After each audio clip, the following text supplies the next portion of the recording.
Hi, everyone. Can I please ask everyone to grab a seat so we can get started? Thank you very much.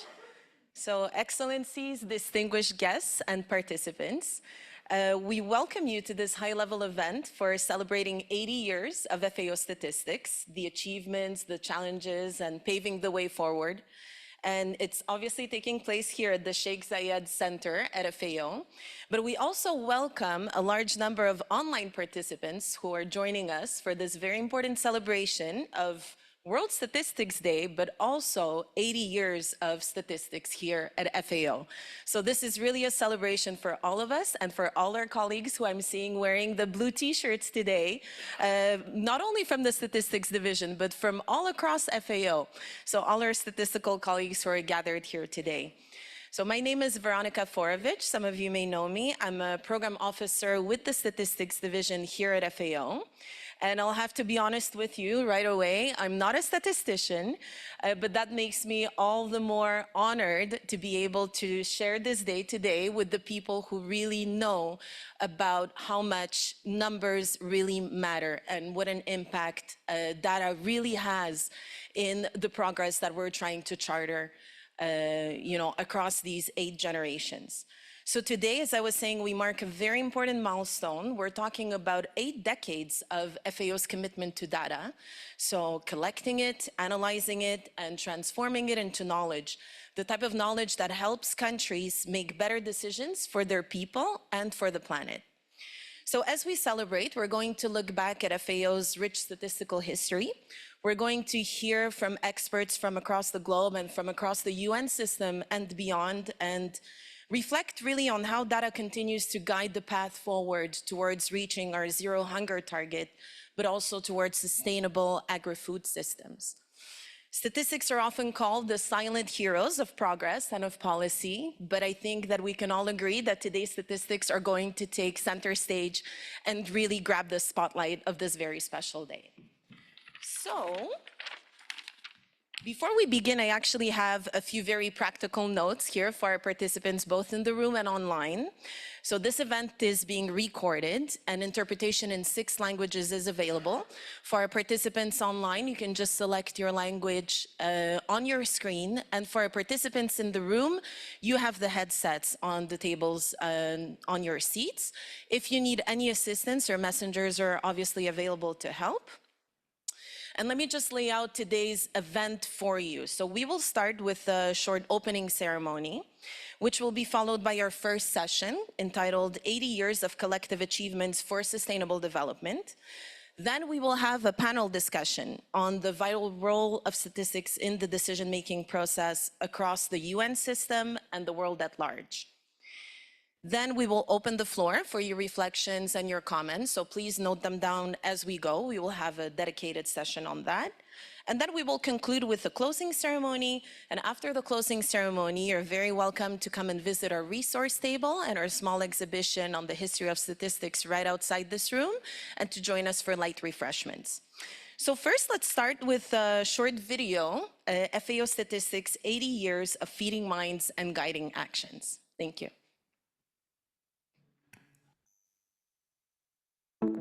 Reliable stats are the bedrock of smart policies that fight hunger and poverty. They help governments and decision-makers use limited resources more wisely, making a real difference in the lives of vulnerable people. That's why, for over 80 years, the Food and Agriculture Organization of the United Nations has been a trusted source of objective, high-quality data in line with Article 1 of the FAO Constitution.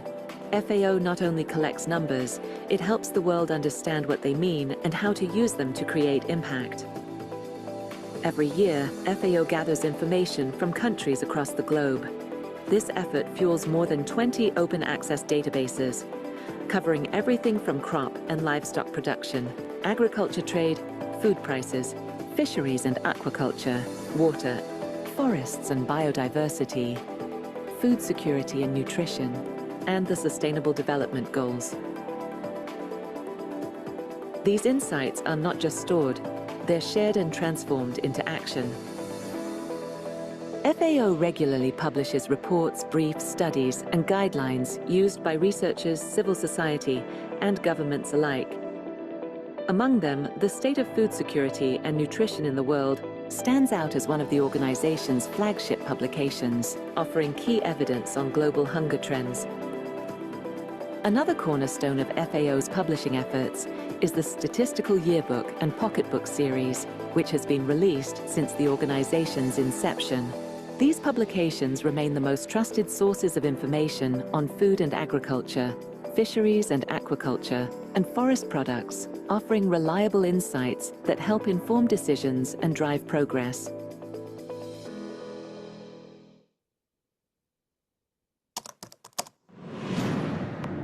At the center of it all is FAO Stat, FAO's main data platform. It brings together statistics on over 60 topics and 245 countries and territories, all in one place and available in 6 languages. With over 2.4 million visitors a year, it's the organization's most accessed resource, called by Forbes perhaps the most impressive database on food security. But quality data doesn't just happen. FAO works closely with national statistical offices and global partners to harmonize standards, improve methods, and build trust in international data. Its commitment to professional excellence is guided by rigorous quality frameworks and principles that ensure data are accurate, transparent, and fit for purpose. Just as important is helping countries build their own capacity through long-standing programs like the World Census of Agriculture, active since 1930, and new initiatives developing survey programs in countries like 50 by 2030. FAO helps nations generate better, more frequent, and more useful data. From SDG indicators to initiatives like Voices of the Hungry, FAO statistics are there to support smarter decisions for people, for policy, and for the planet. FAO Statistics, 80 years of feeding minds, guiding actions.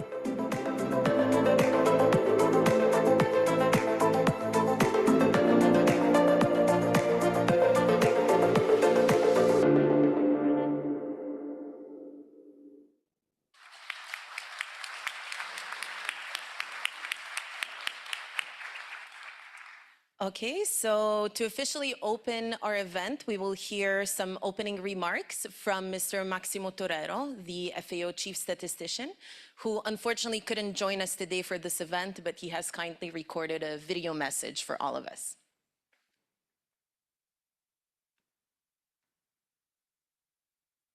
Excellencies, distinguished delegates, ladies and gentlemen.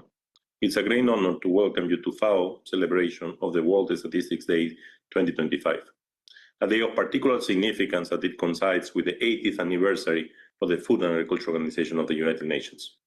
Since its founding in 1945, FAO has placed statistics at the very heart of its mission.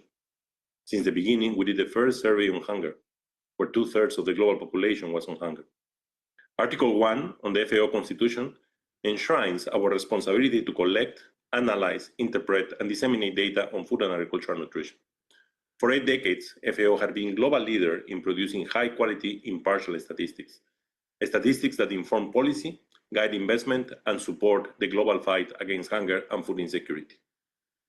In this context, reliable data is not merely a technical asset.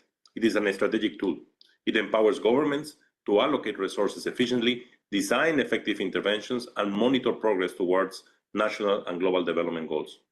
This year, FAO gathers data through national questionnaires, feeding into more than 20 open access databases that span the breadth of our mandate, from fisheries and forestry to food prices, biodiversity, and sustainable development goals indicators.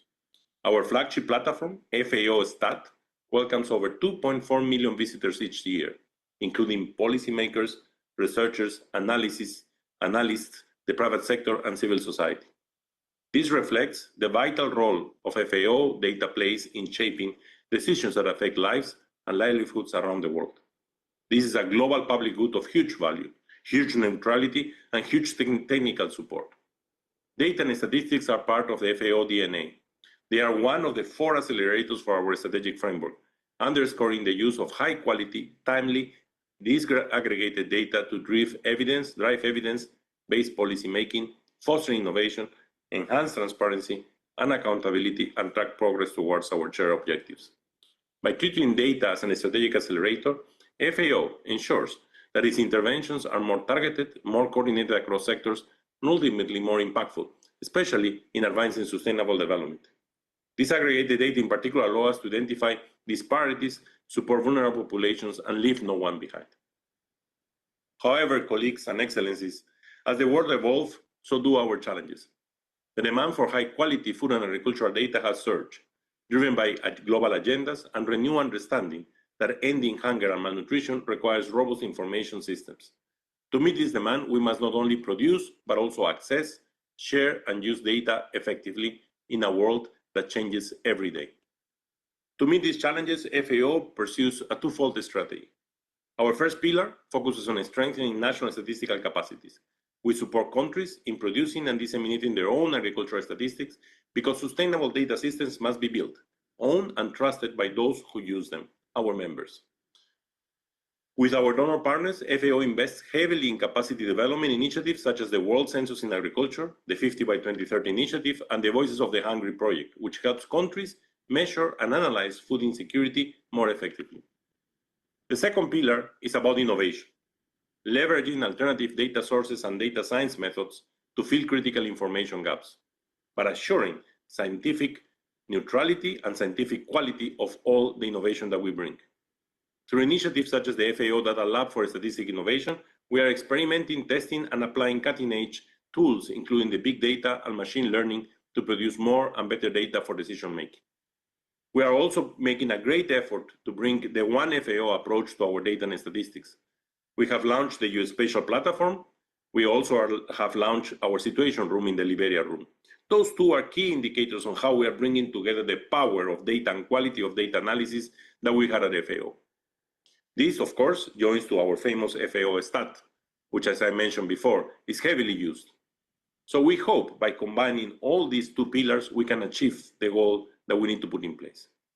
As we celebrate the World Statistics Day, let us reaffirm our shared commitment to the power of data and statistics, but let us also act.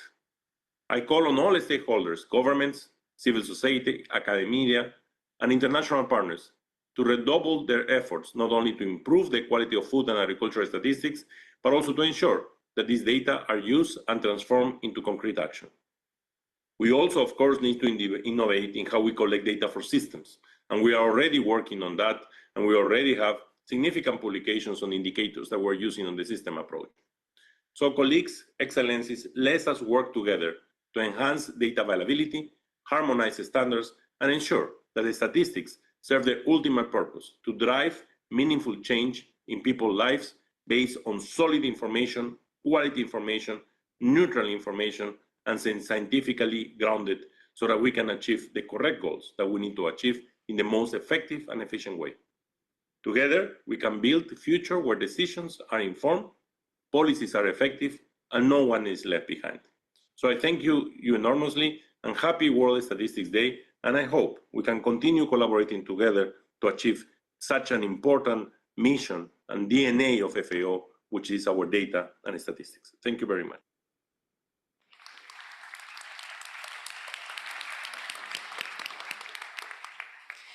Many thanks to Mr. Torero for his inspirational words and also for highlighting some of the key themes that will guide our discussions today.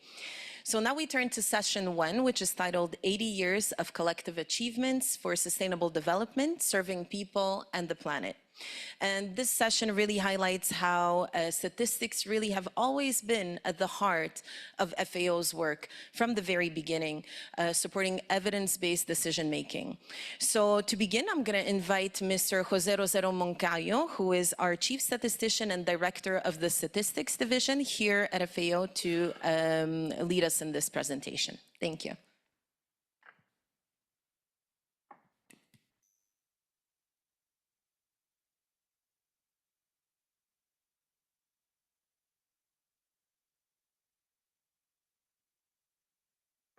Excellencies, distinguished guests, esteemed colleagues, ladies and gentlemen. It is both an honor and a privilege to address you today as we gather to celebrate the World Statistics Day and reflect on the remarkable journey of the Food and Agriculture Organization of the United Nations in the realm of statistics. We do it in the context of our 80th birthday and of the organization, that, as you will see in a minute, it is basically the same amount of time, the same amount of years that FAO has been producing and disseminating statistics to the world. In this presentation, I will be talking about the past, the present, and the future of FAO statistics, future that we are shaping as we speak, and it will be the main focus of the panel that we'll have later on. I would like to begin by acknowledging the chief economist's remarks, which emphasize the foundational role that data and statistics play in FAO's mission. Indeed, it is in Article 1, and let me repeat it, Article 1 of our Constitution, that we receive the mission of collect, analyze, interpret, and disseminate information relating to nutrition, food, and agriculture. In this sense, it is remarkable the understanding that in 1945, our founding fathers had on the power of data and statistics to change lives by guiding policies and investments. This mandate has guided the FAO work for 8 decades, shaping its contribution to global food security, sustainable agriculture, and more in general, evidence-based policymaking. It is important to emphasize that FAO has a decentralized statistical system, which reflects the complex and also rich organizational structure of our organization, and that includes a constellation of statistical units embedded in several technical departments and decentralized offices producing statistics.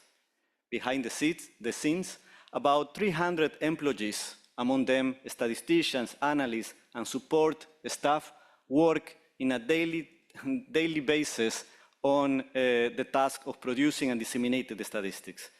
This system is coordinated by the chief statistician, whose role is threefold.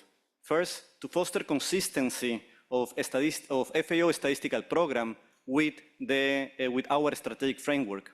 Second, to ensure quality excellence through the implementation of statistical standards and the quality assurance mechanisms. And third, to position FAO presence in statistical discussions at the global level.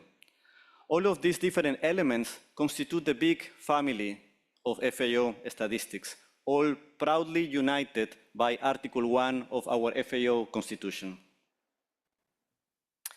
Allow me now to delve back in time and say a few words about the birth and evolution of FAO statistics. Our journey began in 1945, when FAO was established in Quebec City as a specialized agency of the United Nations, inheriting and expanding upon the pioneer work of the International Institute of Statistics. As said, from the outset, statistics were central to its mission. It was only 1 year later, this is 1946, where FAO launched its first World Food Survey, the first of 6 that were organized later on, using food balance sheets to assess global food security and malnutrition. Since then, we have evolved in both the conceptual framework and the methods that we use to measure food insecurity, but food balance sheets have remained as an indispensable tool for informing policy in the food and agriculture domain. The following year, 1947, saw the birth of the State of Food and Agriculture, FAO's first flagship publication, offering science-based assessments to a broader audience. 1948 was a prolific year, with several important milestones that are worthy to mention. FAO published the first global forest resource assessment, a tradition that continues every 5 years to this day, and was just last week that FAO published the 12th edition of this assessment. In the same year, FAO inaugurated the Yearbook of Fishery and Aquaculture Statistics, the first of its kind in the organization, and that since then has become a cornerstone of sectoral analysis. Also, last week, FAO released the last edition of this important yearbook. Finally, also in 1948, the statistics branch was formally launched, later upgraded to the status of division in 1959. Now, on the 50s, the decade was marked as a period of consolidation and expansion. This period saw the introduction of technical assistance programs, the promotion of national agricultural censuses, and the standardization of statistical concepts and classifications. The 1950 decennial round of the World Census of Agriculture, which was the first launched under FAO, provided guidelines to the world on how to conduct such complex statistical operations, and started our mission to promote implementation of censuses around the world and the provision of technical assistance to country members for this purpose. Following this important tradition, next year FAO will be launching the 2030 decennial round. Throughout the subsequent decades, FAO continued to innovate. The 60s and the 70s saw the establishment of regional commissions on agricultural statistics, which are spaces of dialogue between FAO and its country members, where we receive guidance on how to steer our statistical program and innovations. In this way, the Latin American and the Caribbean Working Group in Agricultural Statistics was created, which was the precursor of today Latin American and Caribbean Regional Commission on Agricultural Statistics. As well, there were created 2 additional commissions, one for Africa and another statistical commission for Asia and the Pacific, fostering collaboration and capacity building across continents. In the same line, in 1959, an Statistics Advisory Committee and the Coordinating Working Party of Fishery Statistics were also established. An important event in our collective history was the launch of the Global Information and Early Warning System in 1975, that marked a turning point in food security monitoring, providing continuous and timely tracking of food availability across the globe and producing alerts on emerging food shortages. In the 80s and the 90s, FAO embraced digital transformation. Systems like FORES and VIEWS revolutionized data management in forestry and genetic resources. The launch of AgroStat in 1986, later renamed FAO Stat, provided electronic access to FAO vast statistical holdings. And in 1995, AquaStat was introduced, becoming a global reference for water use in agriculture, supporting monitoring and international cooperation. The turn of the millennium ushered in a new era of integration and accessibility. In 1999, FAO launched the State of Food Insecurity of the World report to replace the so-called World Food Surveys. This report later evolved into a collaborative effort with other UN agencies as reporting requirements expanded first under the Millennium Development Goal Agenda and later with the Sustainable Development Goal Agenda. At the same time, mechanisms and tools such as the InFood firms, which is the Fishery and Resources Monitoring System, and the Food Price Monitoring and Analysis Tool, the FPMA, further enriched the statistical landscape, offering specialized data on food composition, fishery resources, and agricultural prices. The 2010s were marked by a commitment to open data and transparency. FAO Stat was made freely accessible to the public, democratizing data and empowering researchers, policymakers, and citizens alike. The Food and Agriculture Microdata, or FAM catalog, provided the first inventory of primary data sets collected through farm and household surveys, while in 2019, FAO adopted the first open data license applicable to all FAO statistical databases. During the same period, food market transparency was enhanced by the creation of the Agricultural Market Information System, the well-known AMIS, while several innovations were also introduced, like the Food Insecurity Experience Scale, the FIES, and the FAO Fish Price Index, which provided new dimensions to data collection, capturing live experiences of food insecurity and market dynamics. Other important milestones during this time were the release of Fish.J, that integrated in a single platform all fisheries and aquaculture data and statistics, and the creation of the Data Lab for Statistical Innovation, to harness artificial intelligence to bridge data gaps and improve timeliness. Similarly, platforms like the DM Hub and the Hand-in-Hand Geospatial Platform offer centralized access to crisis-related and investment data, respectively, empowering decision makers with real-time information, enabling target responses and strategic planning. Today, and building on its legacy, FAO is rich of more than 20 databases on a variety of topics such as crop and livestock, fishery and aquaculture, forest and forest products, food security and nutrition, water resources, market and trade, genetic resources, and emergency and resilience, to name a few. To facilitate the production and the access of this wealth of data, we are currently undertaking a transformative effort on the IT infrastructure that the statisticians in the House use to collect and analyze and disseminate the statistics. In 2022, FAO launched its strategy for the modernization of statistics as a comprehensive effort to revamp and integrate the FAO statistical system, both by improving its internal data production system and setting up an integrated dissemination platform. This initiative centered on the upgrade of our statistical working system and the development of a statistical data warehouse, with the aim to streamline data collection, processing, and access, reduce duplication, and enhance interoperability across different domains. In the case of the statistical data warehouse, by integrating data from sources such as FAO Stat, Aquastat, FishStat, and the Forest Resource Assessment, FAO is creating a seamless experience for users seeking comprehensive insights of the different data domains that FAO compile. This integration not only improves accessibility, but also supports more nuanced and effective policy interventions.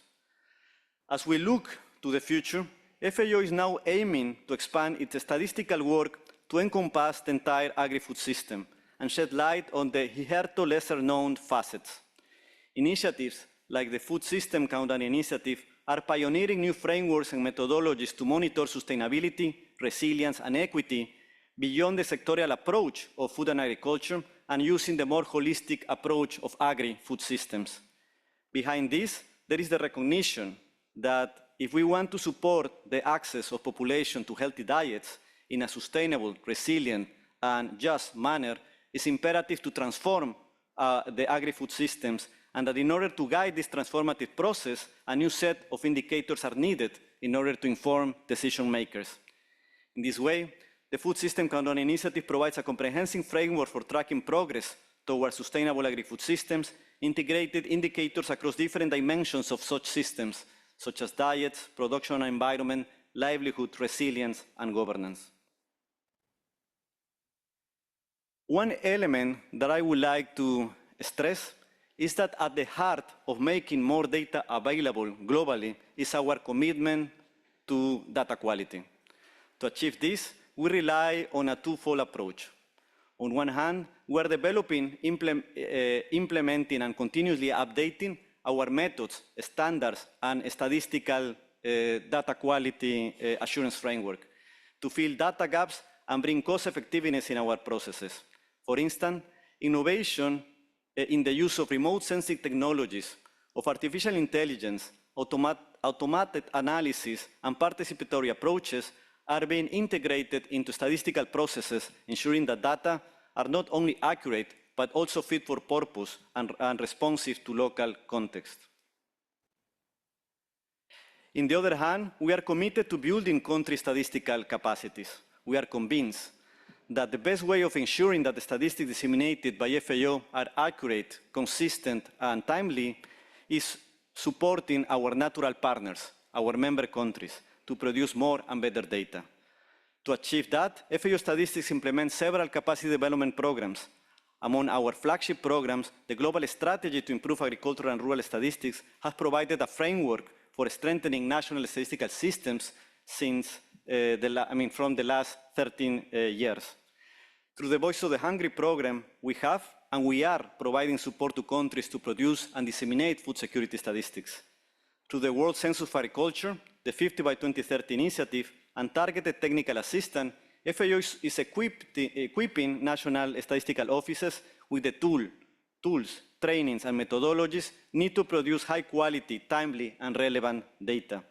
From census to survey design to data dissemination, FAO supports countries every step on the data value chain, fostering ownership and sustainability.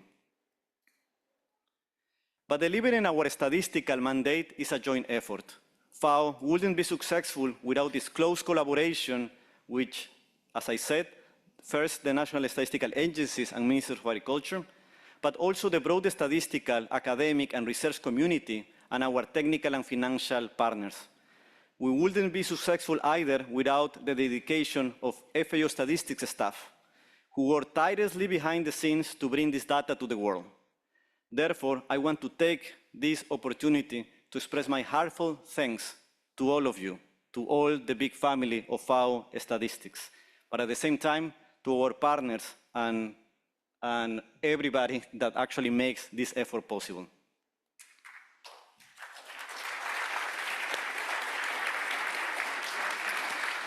In closing, let us reaffirm our commitment to and recognition of the power of statistics to drive change. From its inception, FAO has recognized that the statistics are just not numbers. They are the foundation of knowledge, the catalyst for action, the bedrock of accountability, and even the voice of the ones that cannot speak.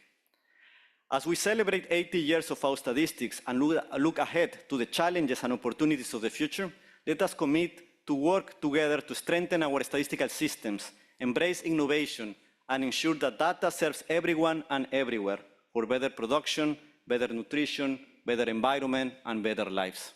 Thank you all.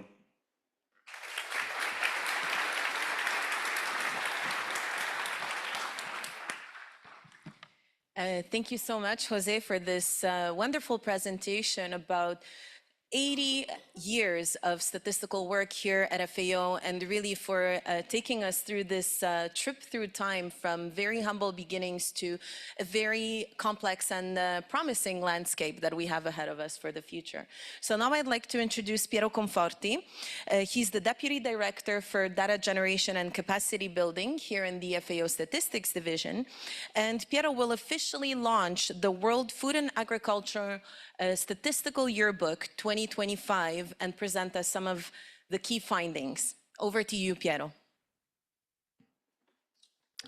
Excellencies, distinguished delegate, colleagues, friends, it's a great pleasure and honor for me to be here at this event to celebrate the 80 years of FAO Statistics and also to launch the yearbook.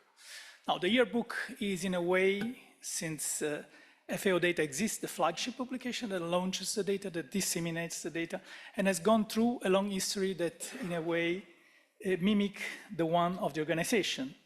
So we have a long history behind us. We can go even before the actual foundation of FAO to the 1910, when the International Institute of Agriculture issued an international yearbook of food and agriculture and statistics. And we know that this institution used to be what existed before FAO, and on what FAO was built on top of after the Second World War. And as Jose mentioned, in 1948, we had a first yearbooks with data on food and agriculture, on fisheries and aquaculture, and so on and so forth. And this history continued until the 1980s, when we saw the birth of the first digital versions of the FAO data, with what was called AgroStat. I remember that as a student. They would come in floppy disks, and they were expensive. And of course, these were the companion to what? To the yearbook, because the yearbook was still the main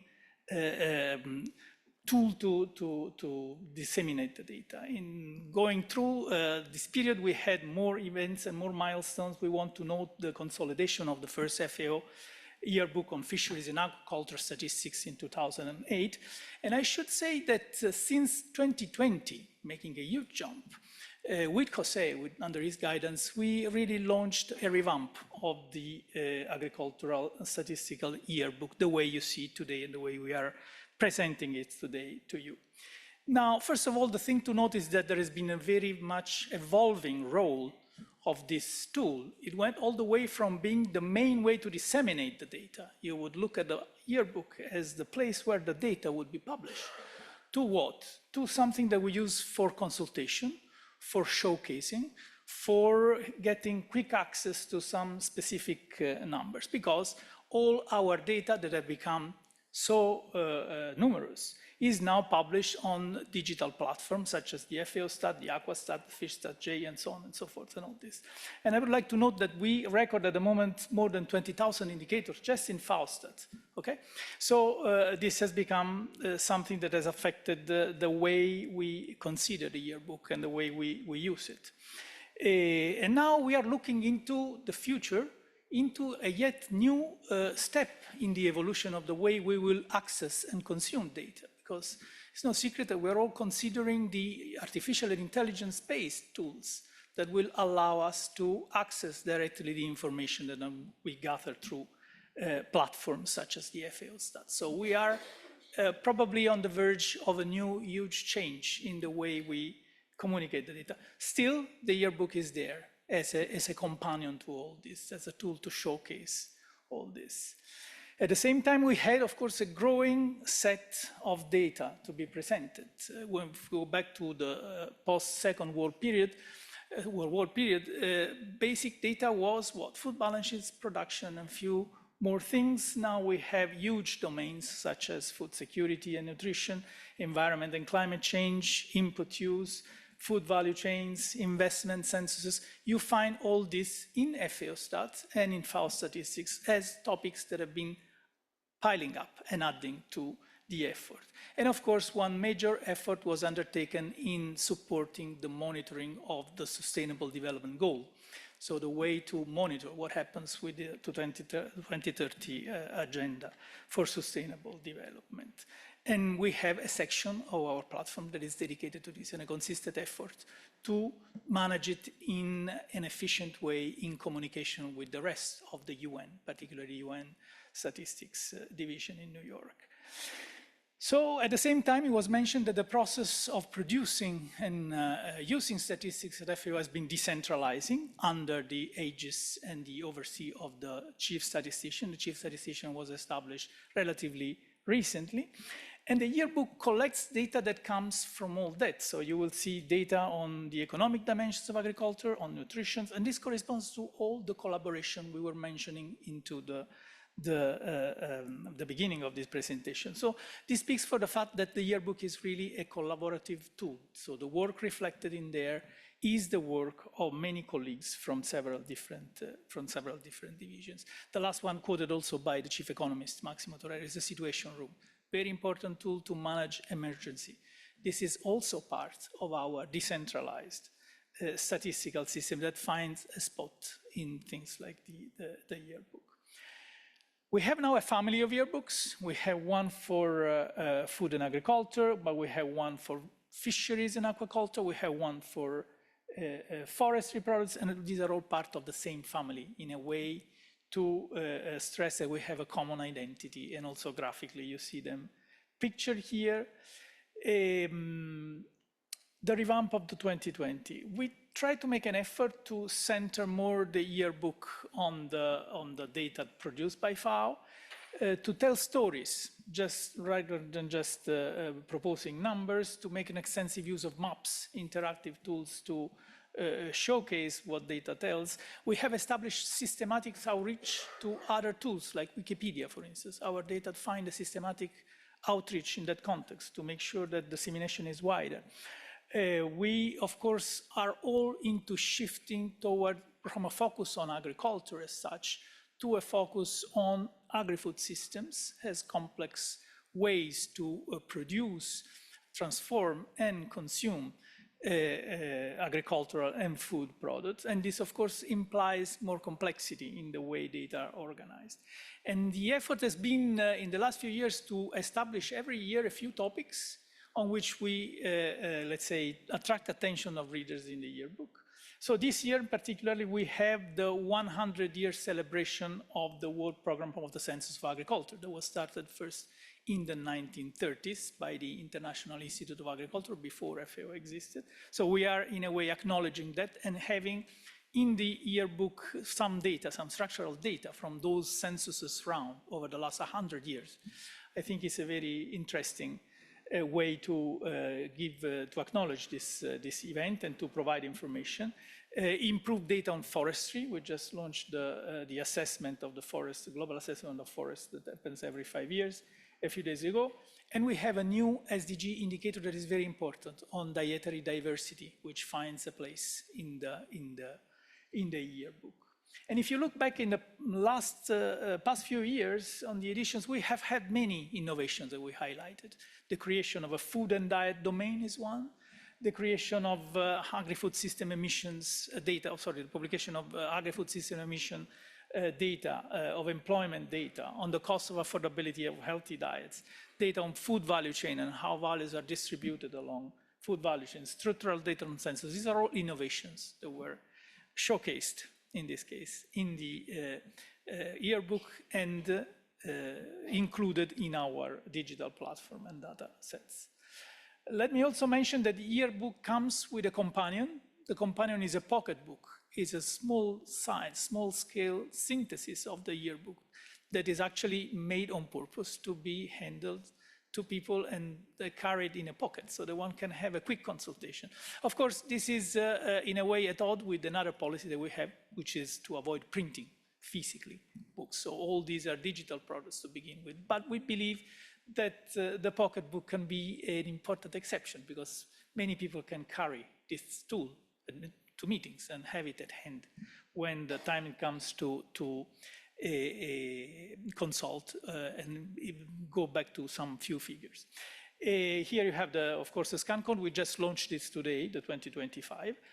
Before closing, let me highlight 3 points, 3 actual data that are included in the 2025 yearbook that I think are important. The first one, if you look at this gray line here, it says that the world average dietary energy supply per capita has surpassed the threshold of 3,000 calories per person day. This is very important. It tells us one thing. Today we have even perhaps too much food for what we need.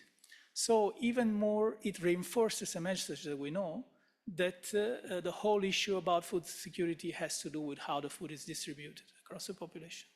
So, but this is something that has to have us reflecting on the fact that we have more than 3,000 calories available per person in the world. So I think this is an interesting piece of information that comes out. Of course, there are regional differences that are here and all the nuances that needs to be given to this message. But I think this is an important message to highlight. Second one, emissions, another threshold. Unfortunately, we surpassed the farm gate emissions in terms of CO2 equivalent level of 8 gigatons. Okay, this is poses a challenge. Agriculture is emitting too much, and we know where these emissions come from. We have it depicted there. Which are the activities that do emit more greenhouse gases, and so this is an important policy-dense message that comes out of here in terms of what we need to do.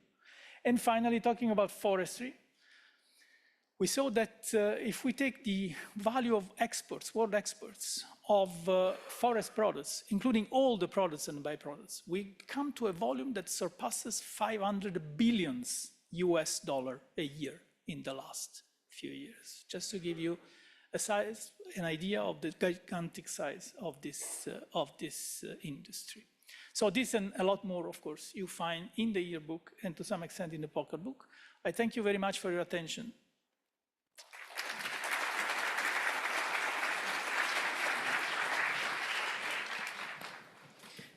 Thank you very much, Piero, for this wonderful presentation. And if Piero has inspired any of you to make the yearbook your bedside companion, you can find the 2024 edition right here at our resource table, right outside this room. So now we close session 1 and we move on to session 2, which is titled The Vital Role of Statistics in Informed Decision-Making in the UN System and in the world at large. So this session will take us beyond FAO, because right now, so far, we have focused on the work of FAO, on FAO's history, and on FAO's most important product, the yearbook. We will now move beyond the borders of FAO, and we will explore how data really drives decisions from a national perspective, but also from the perspective of global priorities, and how collaboration really helps us to meet today's challenges. We'll do this through a panel discussion. So I would like to invite our panel members to please join our panel up here. And then after this panel discussion, we will open the floor to your questions and to your reflections. So both our colleagues here present in the room and the participants online will be able to ask questions and comments at the end of this session. So now I'm pleased to invite Ms. Valérie Bizier. Valérie is our Deputy Director for Data and Statistical Governance here in the Statistics Division of FAO. And she will be introducing our distinguished panelists. Okay, Valérie, the floor is yours. Thank you, Veronica, and good afternoon, everyone. Good morning, good evening for those joining us online. As Veronica already hinted us, this next segment we will having different perspective on the importance of food and agricultural statistics in sustainable development, but the progress that have been achieved so far, the challenges, the opportunity, and some of the solution that could be put in place in order to further develop this data domain. So let me introduce briefly our panelists. I will, for the interest of time, I will only present them briefly, but here you have a QR code with the full and detailed biography of each of the panelists. As you will see, they have CV longer than my arm. So the first panelist will be Her Excellency Christina Bende, Ambassador and Permanent Representative of Switzerland to the Rome-based agency, so FAO, WFP, and IFAD. Welcome. Our second panelist will be Ms. Elsa Dooley, Director General of the Albanian Institute of Statistics in STAT. Our third panelist will be Mr. Gero Carletto, Senior Manager in the Development Data Group at the World Bank, and now the head of the World Bank Group Institute for Economic Development. Our fourth panelist will be Rafael Diaz de Medina, Director and Chief Statistician of the Department of Statistics at the International Labour Office. And finally, our last participant online, I don't know if we can put him on the screen, will be Mr. Samuel Kobina Anim, who was newly appointed Director of the African Center for Statistics at the UN Economic Commission for Africa.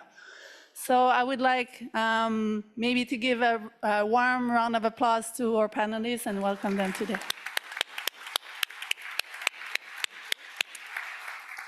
So like I mentioned, as Veronica mentioned, for this panel, I have prepared some questions that touch upon various perspectives of food and agricultural statistics. Each of the panelists will have 5 to 6 minutes to answer, and then we'll open the floor for questions. So you're welcome to start preparing your question online and so on. The first intervention will be in French, so just to keep the interpreter on their toes, so I invite you to take the translation device if needed. So we'll start with you, Your Excellency. So, je vais parler en français puisqu'on a l'opportunité. Vous êtes l'ambassadrice et la représentante permanente de la Suisse auprès des agences onusiennes basées à Rome depuis 2023 et membre actif des organes directeurs de la FAO, y compris le comité des programmes, au sein duquel le programme statistique est discuté sur une base permanente maintenant. Depuis cette nomination, vous avez probablement déjà acquis des connaissances pertinentes et forgé une opinion sur la manière dont l'organisation met en œuvre son mandat, en particulier son mandat relié aux statistiques.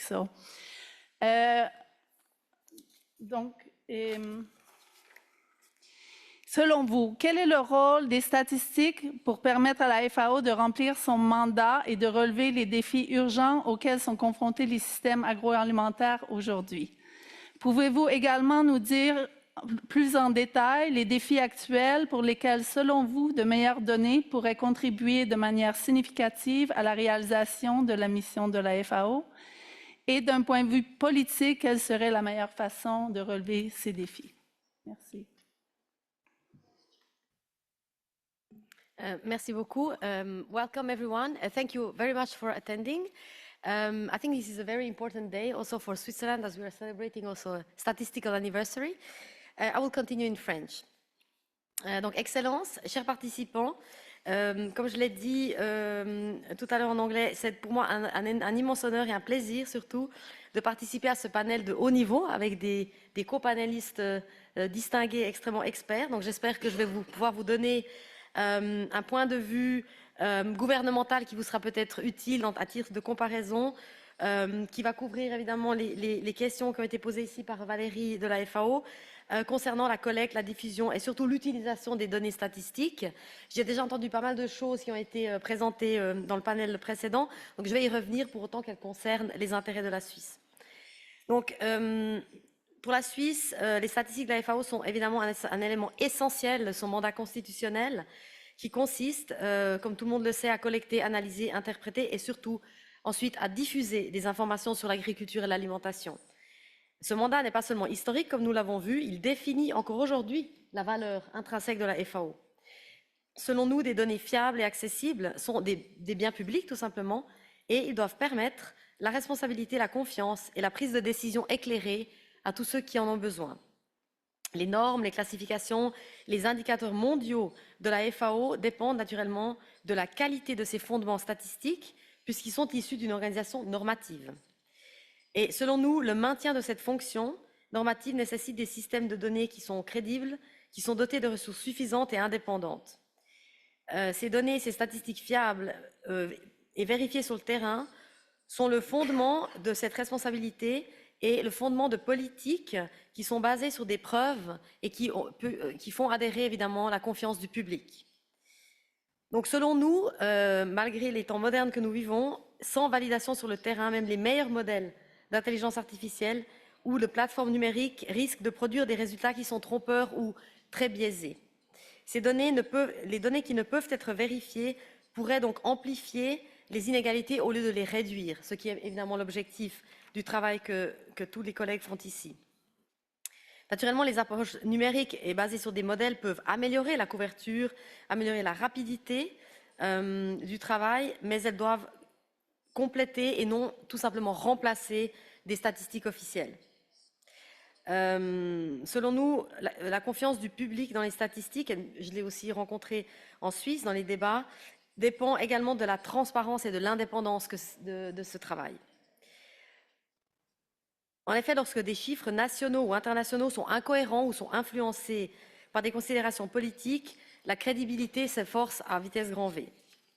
La FAO et ses membres devraient donc renforcer encore davantage l'indépendance des unités statistiques, publier des métadonnées claires et communiquer ouvertement sur leurs incertitudes. Selon nous, les principes fondamentaux des statistiques officielles des Nations Unies restent la référence en matière d'indépendance. Ils sont donc à suivre. Ensuite, nous avons constaté que la fragmentation entre agences, ministères et partenaires internationaux entraîne parfois des doublons en termes de travail et donc des chiffres incohérents et parfois une utilisation donc inefficace des ressources à disposition.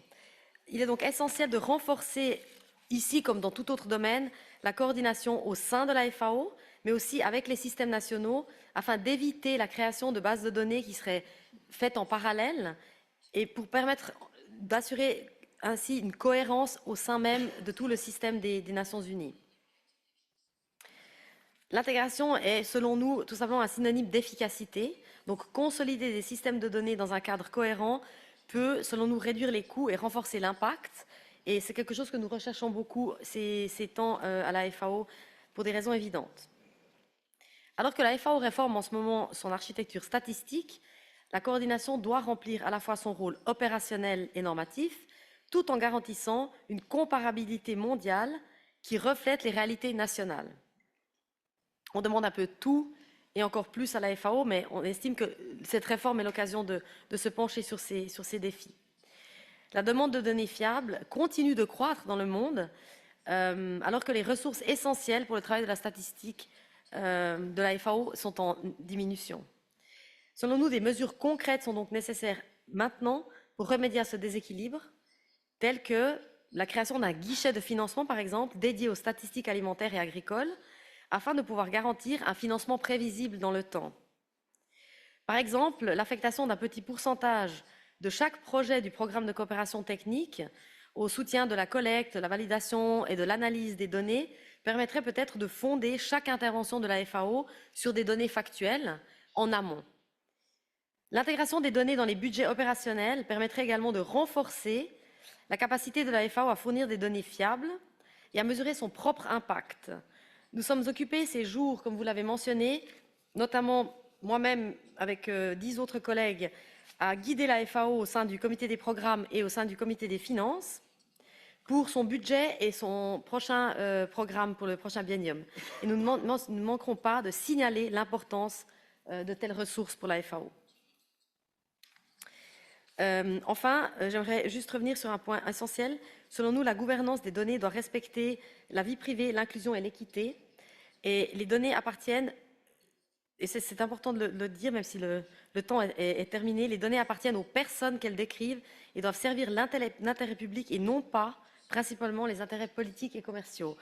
Donc une gouvernance inclusive signifie, selon nous, veiller à ce que les femmes, les petits producteurs et tous les groupes marginalisés soient représentés dans les systèmes nationaux, car la crédibilité de tout système de données dépend autant des voix incluses que de l'exactitude des chiffres. Et je voulais mentionner comme exemple concret le nouvel indicateur de diversité alimentaire minimale que notre collègue a mentionné auparavant. Pour nous, c'est un exemple concret de bonne évolution et de mise de ressources à disposition pour une statistique pratique afin d'améliorer les régimes alimentaires. Et enfin, j'aurais voulu moi-même poser une question à ce panel éminent, si j'ai l'occasion. Je voudrais savoir si les données du CGIAR, organisation qui se trouve de l'autre côté de la route, qui est entre autres la plus grande organisation mondiale de recherche agricole financée de manière publique, si les données de cette organisation sont systématiquement intégrées dans les bases de données de la FAO, comme par exemple FAO Stat, car la coopération entre la FAO et le CGIAR en matière de normes, de métadonnées, de terminologie commune existe, mais nous nous demandons comment elle est réalisée et s'il existe encore peut-être un potentiel d'amélioration. Voilà, merci beaucoup. Merci, Votre Excellence. J'ai noté l'accent que vous avez mis, entre autres, sur l'importance de la qualité des données, notamment dans la validation d'informations générées par les nouvelles technologies, l'indépendance scientifique dans la production statistique, la bonne gouvernance des données d'un point de vue de la vie privée, l'inclusion, l'équité, et aussi d'une meilleure coordination entre les différents acteurs, incluant à l'interne de la FAO, et le besoin de plus d'investissement dans les capacités institutionnelles et le financement long terme des statistiques dans la FAO que dans les pays. Et bien sûr, les solutions que vous avez mentionnées seront exploitées. Félicitations aussi pour votre 175e anniversaire de la statistique en Suisse. Je pense qu'on a 95 ans à rattraper de votre côté. Et pour ce qui est de votre question, peut-être que durant la période de questions, je vais dévier vers Pierrot de notre côté. Okay, let me now pass the floor to our second panelist, Ms. Elsa Douli. Elsa, you're leading the National Statistical Office of Albania, and you have been involved in global discussion related to data and statistics. I think you have plenty of challenges in Albania, meeting the national demand for statistics, also the domain related with the accession of Albania to the EU, and of course the global demand for global development agenda. So in our view, what are the emerging topics and challenges related with the production of food and agricultural statistics, both in the context of Albania and at global level? Can you provide some insight on best way to address them and maybe areas where NSO and international organizations like FAO could collaborate better? Thank you. Your floor is yours. First of all, thank you very much for the invitation. And in fact, it's in my honor to be here in the high-level event in celebrating the 80 years of the FAO Statistics and World Statistics Day. And Excellencies and dear participants, celebrating the 80 years of FAO Statistics and World Statistics Day is not just one day, but it's a day when we have to emphasize the importance of the official statistics, not only in the country level, but around the world. In my intervention, I will focus, in fact, in the three directions. What is required today from our statistical community, and what are the actions in the global level that are undertaken? And I will stop at the end in the country level, where we are and what we are doing for developing the official statistics. In fact, in today's world, the main challenge related to the production of the official statistics, and particularly those concerning to the agriculture and the food production, is the rapid development of the technology. Artificial intelligence, many sources, many informations are around, including administrative data, including those data generated from the mobile phone surveys, the data provided by the web-based forms, the data provided by the companies, privately held data. And all those collected data must be used to produce official, qualitative, and trusted official statistics, which are essential not only for designing the sound policies and development plans, but as well are important for our life, for our everyday lives. And in fact, what we should do, in fact, we should start for how to integrate those data. And one of the most important elements is the data integration to combine all those sources, the administrative data, the survey results, the satellite images, and the private sector's inputs. And integration of geospatial analytics today, it's really very important, not only to monitor land use, but as well to monitor the crop health, the irrigation system in the real time. And for all those, we need data. And the proper data integration, it's not so easy, it's really complicated. Starting with the quality of the information from the administrative sources or the privately held data, which purpose it's not for the statistical use. They created those administrative sources for their purposes. And at the end, we want to use them for providing the official statistics. And to use how it's not so easy, as it's required to use the modern methods. And nowadays, when the machine learning and artificial intelligence is developing, we need to implement artificial intelligence for the providing official statistics. But of course, we need to use some standard methods to be harmonized in the global level, and we need to be interoperable about the sources that we'll use. But in agriculture, as well, the climate change will impact both the growth, crops, and animal lives. But how it is look on the global level?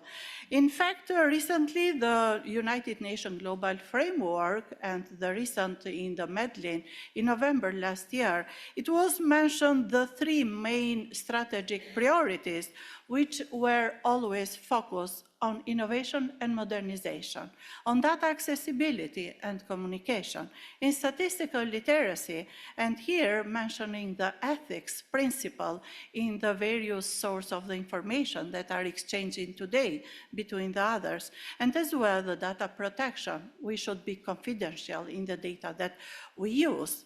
And the coordinated partnerships among various actors can boost investment for further development and promote sustainable developments. But how it looks like in Albania? In Albania, two key factors stand out, in fact. The agriculture is a sector which has the highest contribution in the GDP. It contributes almost 18% in the gross domestic product. And Albania is a critical juncture that it's in EU integration process, which require alignment of legal frameworks for agriculture statistics and adherence to the EU recommendation in this field. This includes, as well, the monitoring food security, the land management data, and indicators for the rural development.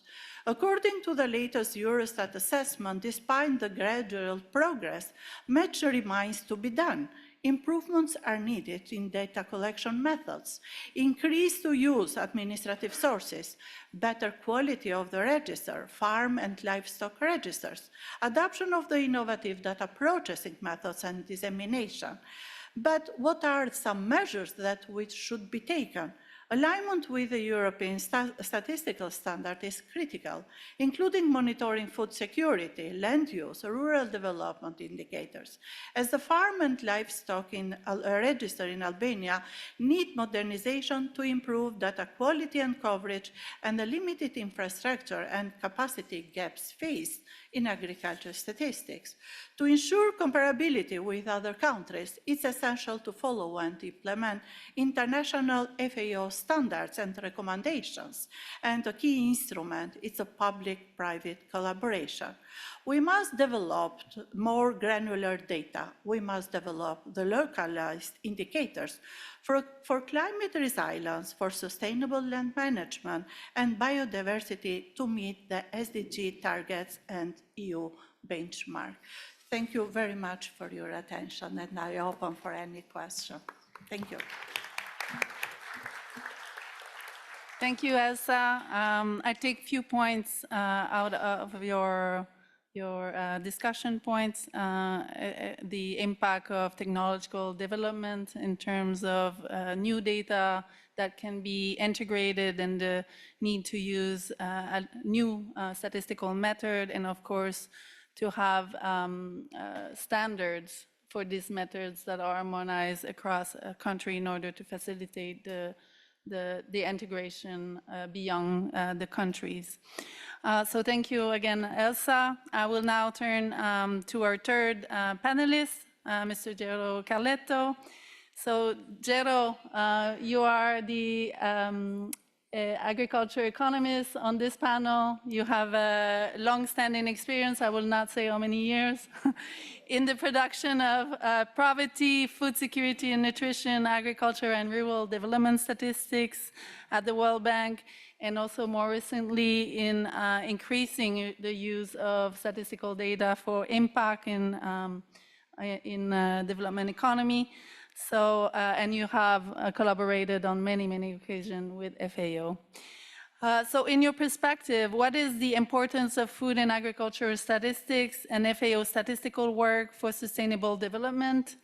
And what are the challenges that are ahead of us, ways to tackle them? And finally, how can we ensure that the data currently produced have a greater impact?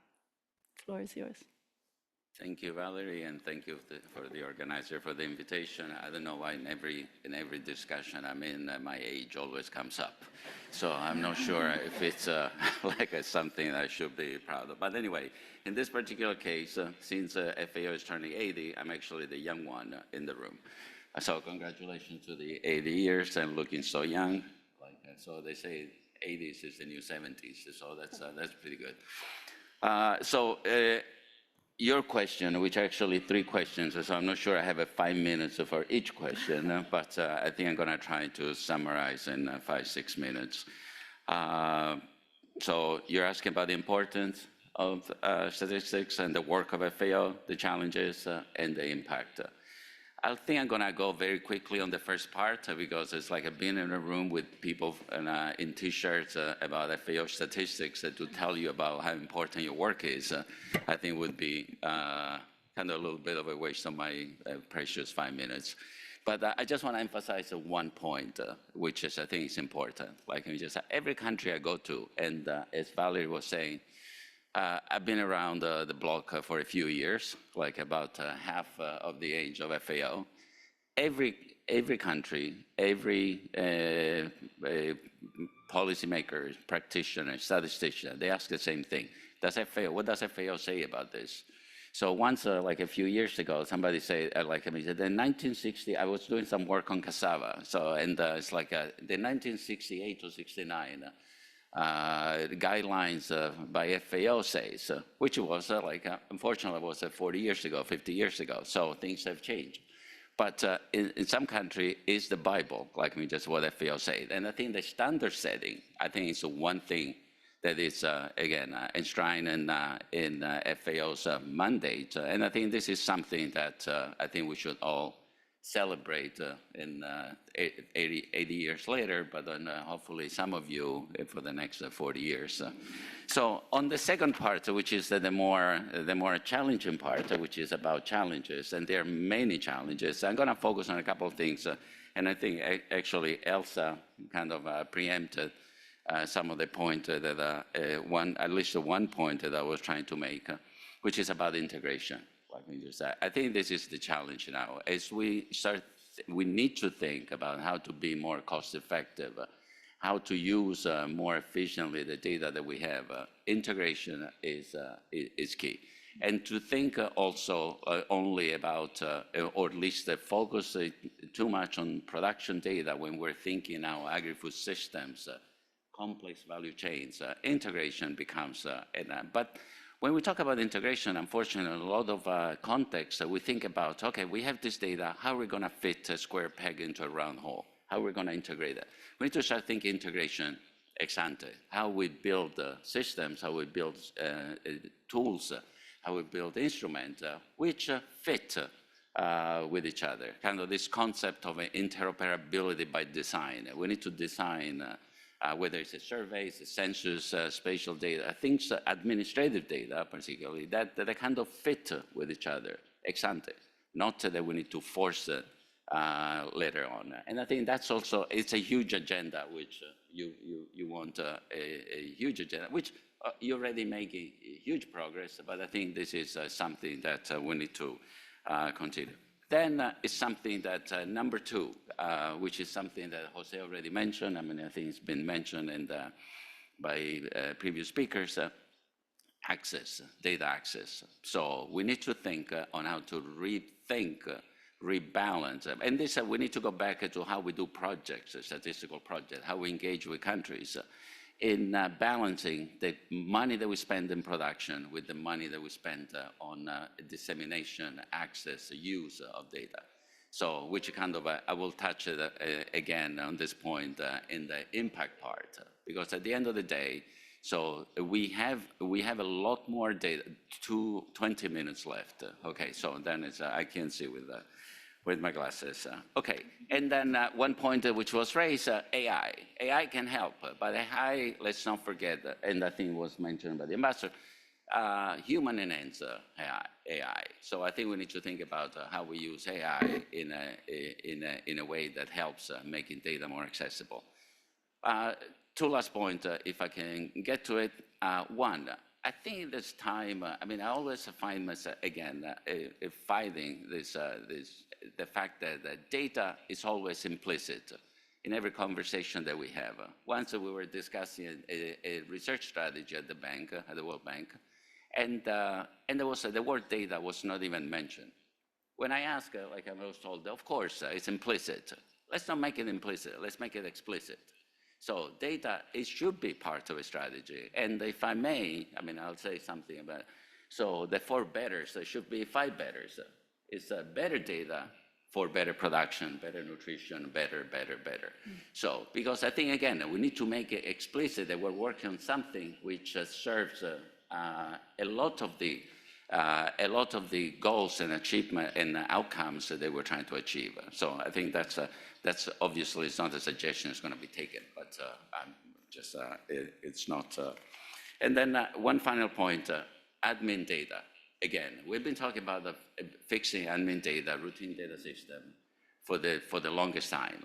And I think it is important as part of this new integrated national data system that we think more seriously about how we can get better administrative data to get more granular, more high frequency data, and then try to make them closer to statistical principle to the extent possible. On the impact, I'll just say one word. Data needs to be used. So if data are not used, they cannot have impact. That's the precondition of having impact. We can talk about data needs to be owned by the country, by policymakers. We need to understand the political economy of why data is not used. But unless the data is made accessible, is used, So the chain is broken. So let's really think with the tools that we have now, how to, and of course I emphasize in this presentation, I think there is, but I think there is a lot more that can be done, and I hope in our collaboration we'll continue working on that. Thank you.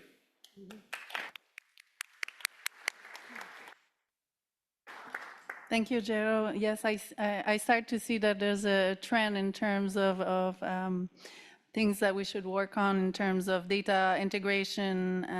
I like what you said on implementation of interoperability by design.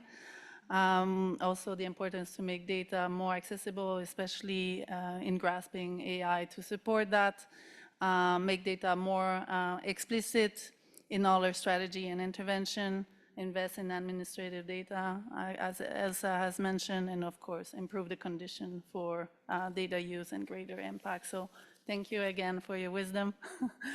Let me pass the floor now to our fourth panelist, which is online. Oh no, sorry, Rafael, which is not online, he's sitting here. So Rafael, you've been a chief statistician of the ILO for more than 15 years. And now throughout your career, you have collaborated with many NSOs, regional commission, other UN organizations, and the academia. So our two organizations have a common interest, driven by the interest to measure labor in agriculture and its impact in national economy. So my question are more diving in this area of work that are important for food and agriculture statistics. So from your perspective, what progress has been made in measuring labor, income, and working hours in agriculture and the rural sector? What key challenges remain, and how do you think the ILO and FAO could further collaborate to better address these challenges? So, Rafael. Thank you, Valerie, and thank you for the organizers for having me in this panel. I must tell you that I'm so happy to see these teachers, and I congratulate you also on behalf of our colleagues from ILO as well. We happen to have celebrated our 100th anniversary in 2023.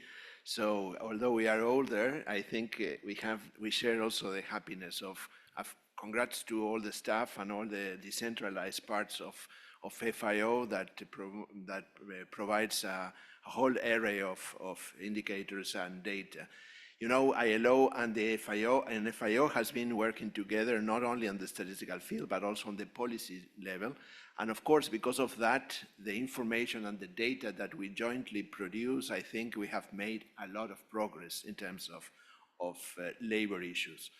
Of course, internationally, we are mandated to create the standards and the metadata for the data that we produce. And we have always found in FAO a big partner, and I think we jointly have moved forward in the last decade for many different areas. So great progress in measuring agricultural labor and of course all conditions of work, and it's crucial because we all know that lives and livelihoods and people working in agriculture are crucial. And in the past 12 years, we have had different statistical standards that have been adopted by the community. You know, we have the International Conference of Labor Statisticians that FAO has been participating actively in the last ones. And they were motivated in the needs of having particularly one of the needs is to have more detail and more meaningful understanding of work in agriculture and rural areas. And this, I think, we have the three last ICLSs where there, what? I hope it's not for us. Yeah, something that you say. So the first one was, of course, the most important change was establishment of, in 2013, of a new framework of work that, of course, replaced the standards that defined in the past all labor input to the system of national accounts as employment, whether paid or not. In the 19 ICLS, there was a big change, and now has been taken by this new system of national accounts that have just been approved in 2025. And this means that we have separate definitions to promote continuous measurement of all agricultural labor, but now with a separation based on whether the work was market-oriented or intended for family consumption. I think this was one very important, I would say, advancement within agricultural work, meant that work done by subsistent workers farmers were in the past not distinguishable from work done to produce foodstuff for sale, for the market. So it's a different concept that has been refining the way that we can measure and track labor conditions in the rural areas. While we recognize that this is a break in our logic and create requirements for better instruments, like better surveys, more refined, there was a recognition that multiple forms of work may be also completed simultaneously, promoting full measurement of working time across all the different tasks in the rural areas, and has been fully very important for fully measurement of labor input to agriculture, but potentially in the past was not visible. So this new framework promoted the measurement of labor market engagement of those engaged in subsistence foodstuff production. And in practice, we note that many countries have been trying to identify ways of capturing this, and the type of insight that this generated has enhanced the understanding of the rural labor market and played a role in evidence-based policymaking for rural development. Of course, we have challenges in measurements. We have different instruments that have to be refined. There is a communication area side that is more important, and this, the use of the data, as we have said, is also how to communicate to the users of the changes and what are the advantages that have over previous ways of measuring. So we, in the past with FAO, we have successfully worked together, particularly in this communication side, jointly also with the World Bank on the Women's Work and Employment Partnership, that we then shared methodological expertise on how to implement this new standard, this new framework of work that related and identified work from employment. Employment used to be only both for pay and profit and non-pay and profit, but now it's narrower, it's only for paid and profit. And then we have the unpaid forms of work also visible. And of course, this has also a gender perspective, which is also important. That's why we have collaborated with FAO actively on this, on how to communicate this and how to do this in there. Of course, we have the labor force service, but we also have the agriculture service and the modules of agris, for instance, where we are moving ahead in trying to normalize this. A second, I would say, groundbreaking way of measuring progress of labor issues is we have also a new framework that has been adopted on the statistics on work relationships. In the past, this new framework that has been adopted and has also been included in some of our activities with FAO goes beyond the traditional categories of employees and self-employed that used to be used in the 70s, 80s. It allows now to identify non-standard forms of employment such as short-term and casual employees, and also a new group, what is called dependent contractors. These are people who have commercial agreements but depend on another entities such as a single client or intermediary who exercise control over their activities. This particularly was very important for agriculture, where such work arrangements are common. For example, seasonal workers who are paid by the piece during harvest, or small farmers who rely heavily on a contracted company that provides inputs such as seeds or fertilizers, set prices, and defines production methods. You will concur with me that making them visible changes the way that we focus in terms of vulnerability of different groups. And this is something that this new classification of status of employment that was approved in the 20th ICLS it's clearly an advancement and a progress in measuring that. Finally, the third, I would say, milestone is the last ICLS, where we focus on informality. And in the past, informality was an urban concept, and agriculture was not included usually in the measurement of informality around the globe. However, in the 21st ICLS, in our 100th anniversary, we focus particularly on in setting and discussing agricultural activities and how the agricultural activities should be clearly included within the scope of the informal sector. Now it's been done, it has been really reviewed. Even the SDG indicator 8.31 used to exclude agriculture and rural areas from the informality side, and now it's embedded in the indicator as well. So these new standards corrected that, and so we made progress. Including agriculture is essential to obtain a complete picture of informality. We know that informality in agriculture is quite high. It's very, very high. And if, for instance, if agriculture work is excluded, the global informal employment rates drops from 62% to 51%. So this makes a major difference, not only statistically, but also in how we understand and design policies for the rural economy. However, there are many challenges, methodological challenges. We have to measure production, value added, cost, income. It's very complex, and we are working with the country levels. And in this, I think we have a strong potential for ILO and FAO collaboration. We are undertaking further work in this area to improve this data collection, and we count on FAO also to work with us.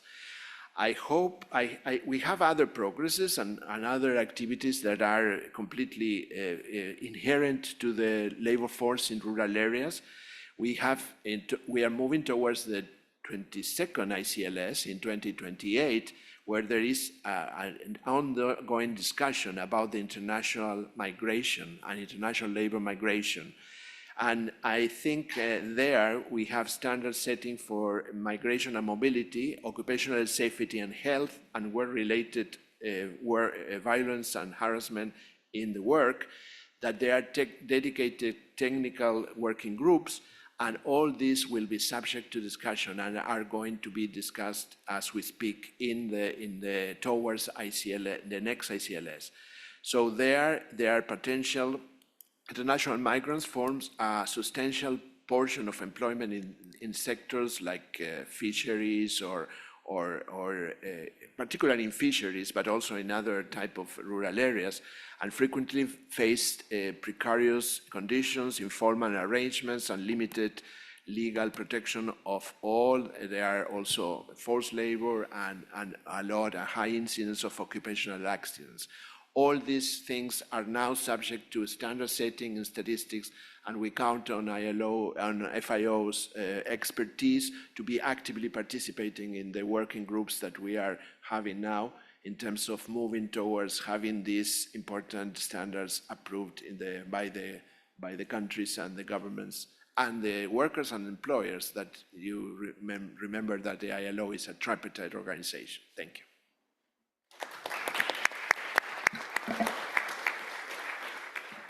Thank you, Rafael, especially for this insight on the progress made in measuring labor, both paid and unpaid work, labor income, working time, employment status, informal employment in agriculture, including fishery and forestry.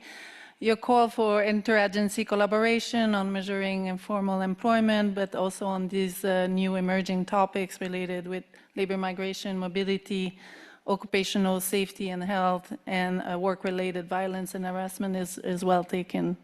So thank you again. Let me turn now the floor online. Sorry, I went a little bit further, faster on this to Mr. Samuel Kobina Anin, who is the new director of the African Center for Statistics. So I don't know if audiovisual could put, yeah. Good afternoon, Samuel. Good to see you. Hi, colleagues. Good afternoon, and thank you for having me participate in this extremely important conversation. And let me apologize for not being able to join you in person for this discussion. I'm extremely happy to be part of this conversation for several reasons. As Valerie rightly indicated, I've just assumed office as the director for the African Center for Statistics of the United Nations Economic Commission for Africa. And prior to that, I was involved with statistics production in Ghana, specifically leading the Ghana Statistical Service on major agricultural data collection platforms. One, I ended up with the 34-year drought of agricultural census around 2019, and also participated fully in collaboration with FAO and the World Bank on the 50 by 2030 initiative. So there are several reasons why it makes it compelling to be happy to be part of this conversation. Colleagues, let me start by indicating that after listening to 4 speakers and the submissions earlier on, we all would agree with me to draw a conclusion that Africa is the continent most in need of the outputs of this discussion. The graphs that were shown, the status of agricultural production, specifically if you look at the tripartite relationship between food poverty, food production, and food inflation, we see African having the highest share of food inflation out of its total inflation, Africa having the highest share of food poverty, and also having the most volatile and low food production. So from all 3 perspectives, there is every reason for us to live here knowing that Africa is the need of the relevance of this conversation. I think one of the things that Valerie, you wanted me to talk about is to give a sense of the state of statistics in Africa. And I would want us to approach this conversation premised on what Her Excellency indicated and also what Elsa and Jiro indicated, as this conversation is worth having, looking at the full spectrum of what I'm calling the data person value chain. A lot has been said on the side of data production and statistical production. But if you look at the entire data person value chain, there are other dimensions that are always important reflecting on. One is the fact that persons are the object of the data collection, and what Her Excellency mentioned is also has to do with persons as the instrument for the trust and quality assurance that revolves around official statistics, which Elsa highlighted. Hitherto, we're all talking about the data policy value chain. On the data person value chain goes beyond just what we get out of data in terms of policy making, but persons as consumers, persons as objects, and persons as instruments. Once you bring all this into perspective, then it's a very difficult question to answer, as in where we are as a continent when it comes to the production of statistics. Clearly and undoubtedly, we all would agree with me that from the perspective of data production and statistical production, we see tremendous progression in terms of the scope and diversity of data that we are now using and the statistics that we are producing. However, if you think about the emergence of alternate data sources, there is this anecdote that suggests a potential compromise of privacy when it comes to persons as object for the data that you are producing and the alternate data sources that we are putting out there without recourse to persons as object for production. And on the side of use of statistics, me and I think one of the speakers talked about, there's growing evidence of a potential crowding out of official statistics because of the alternate data sources. So from that perspective, there is sort of a mixed sense on whether we are making progress or we are retrogressing from the perspective of the use of official statistics, as I'm coming out of a meeting which suggests that we have some international private agencies that are increasingly putting out statistics without recourse to official statistics. And obviously, when it comes to the use of statistics, it's a much more difficult question.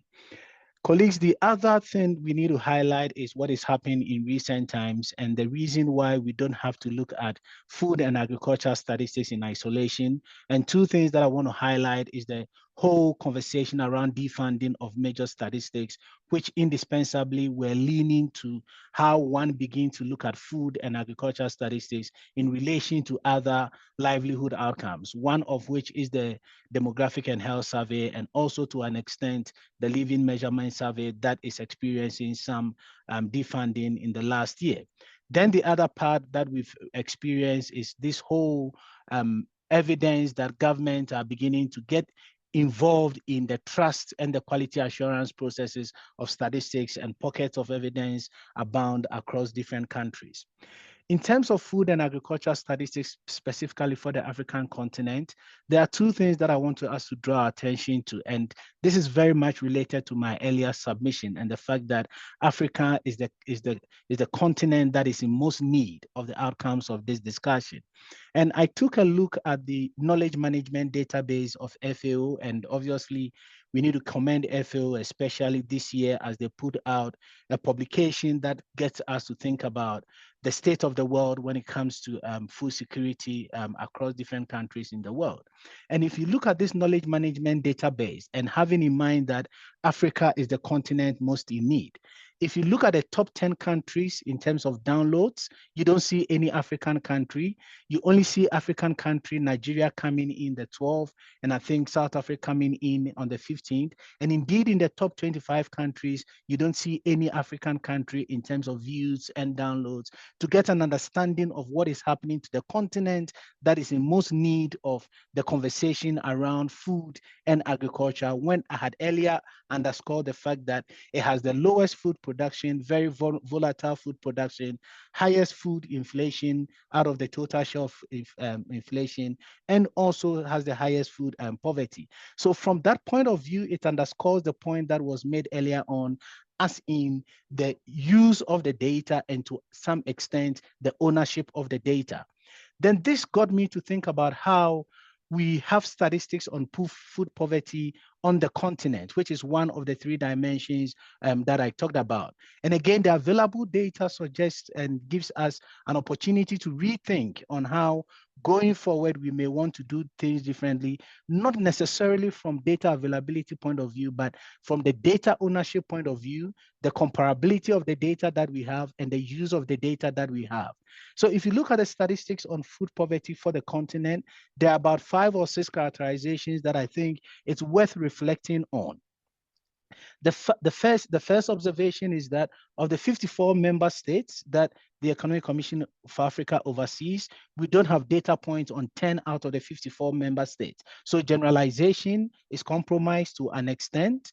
You have a data set that is spanning the period of 2005 and 2021. And to argue that this data annual basis, although I do recognize the fact that some countries had to rely on the LSMS, which is done every 5 years, to get data on food poverty. But strangely, we had one of the countries having an annual data set consistently for a 5-year period. But over this 2005 to 2021 data points period, which I indicated, 10 countries were missing. Countries in terms of earliest start date varied between 2005 to 2019, and countries in terms of the latest date had some starting from 2010 to 2021. So both in terms of start date and latest date, we don't have commonality in terms of comparison across the 44 countries that we have data set on. And also for the periodicity, as I indicated, we have countries that have just one single data point out of a potential 17 data points from the 2005 to 21 data period, and other countries having as many as 6 data points, and successively for 5 years, and with others having 2 or 3 years. So clearly the conversation around data on Africa broadly is very heterogeneous. If you look at the statistical performance indicator from the World Bank, you have the World Bank, we have the South Africa recording a score of 82.4% relative to South Sudan recording a score of 27.5%. So the key things that we need to take away from this is, one, the heterogeneity in the statistics that we have when it comes to food and agriculture statistics across the member states. Two, the concept of ownership. FAO has done tremendous work over the period, but there's an opportunity for us to rethink how we can focus more on the enablers, because you can only put out the statistics if the countries are prepared to oblige with the production of statistics on a regular basis, and also ensuring that it's comparable, same data sources. And then going forward, we put in strategies on how its use can be enhanced. And this use can better be enhanced based on how I started the conversation, where we begin to put the statistics in a way that the recent report does: food inflation, food poverty, and food production. And then we can begin to think about how policy take-up could be seamless rather than the siloed production of food statistics. So I'm going to end here and once again say thank you very much and congratulations on your 80th anniversary. And I look forward to working more closely with FAO in this new role. Thank you so much. Thank you, Samuel. Point well taken in terms of the perspective of the data value chain, not only in terms of data production, positioning statistics in the new data ecosystem, and of course, making sure that ownership is taken at country level, especially in country where the data gaps are greater. As you said, there's inequality in the level of progress and data availability in the continent. So thank you again, Samuel. We're also looking forward to work closely with you in the future.